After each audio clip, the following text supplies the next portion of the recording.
Assalamualaikum. Palagi nating naririnig sa ating mga ulama sa tuwing sila ay nagbibigay ng seminar patungkol sa pagpili ng asawang salihah na sinasabi nila sa mga kalalakihan na pumili ka ng iyong mapapangasawang salihah na karapat dapat maging ina ng iyong mga anak.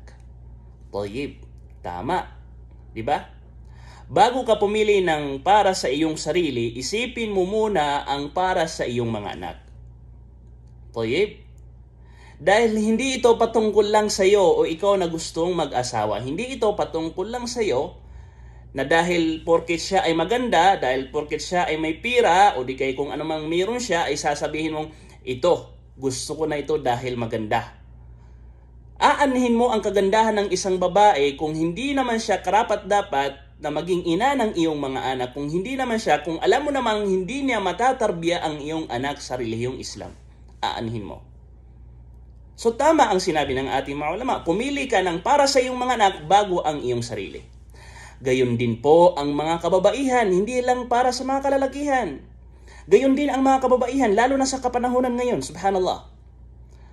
Yung mga kababaihan, huwag niyong i-focus yung kagwapuhan ng isang lalaki na kung gwapo ang lalaki, tatanggapin nyo. Kung hindi gwapo ang lalaki, huwag muna. Ano yung nasa hadith? إِذَا جَاءَكُمْ مَنْ تَرْضَوْنَ دِينَهُ وَخُلُقَهُ فَزَوِّجُوهُ. Pag ang umakyat sa inyo at namanhikan sa inyo ay lalaking gusto nyo ang kanyang relihiyon, nagsasagawa ng sala, nagsasagawa ng ayuno, nagsasadaka, at gusto niya ang kanyang relihiyon, ang Islam, relihiyong Islam. Tayyib. Wa khuluqahu, at gusto nyo ang kanyang pag-uugali, pakikitungo. Fazawiju, ikasal ninyo ang lalaking ito. Hindi nabanggit sa hadith ng mahal na propeta sallallahu alaihi wasallam na pagwapo, sige, automatic nang ikasal niyo.